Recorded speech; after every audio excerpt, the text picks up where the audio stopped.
उमेदवाराला आणि नेत्यांना धमकी देणाऱ्या राहुल नार्वेकरांना निवडणूक आयोगानं निलंबित करायला हवं आणि त्यांच्यावर गुन्हा दाखल करावा अशी मागणी उद्धव ठाकरेंनी केली होती। त्यांच्या या आरोपांना आता राहुल नार्वेकरांनी उत्तर दिलंय। जुन्या जखमा असल्यामुळे त्या थंडीमध्ये बाहेर निघत असल्याचा पलटवार नार्वेकरांनी ठाकरेंवर केलाय।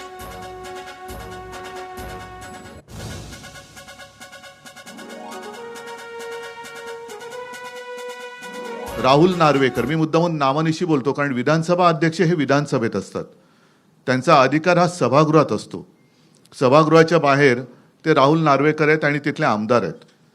एक आमदार आपल्या अधिकाराचा दुरुपयोग करून दुसऱ्या म्हणजे जनतेवरती दमदाटी करतोय, त्यांचं संरक्षण काढून घेण्याचा आदेश स्वतः संरक्षणात राहून करतोय।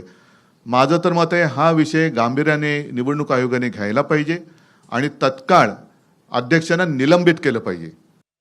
उद्धव ठाकरेंच्या केलेल्या टीकांवरती मी लक्ष देत नाही, कारण जुन्या दुखण्या ज्या असतात, जुन्या जखमा ज्या असतात त्या कधी कधी थंडीत अजून दुखून येतात, उजळून येतात, त्यातला हा प्रकार आहे।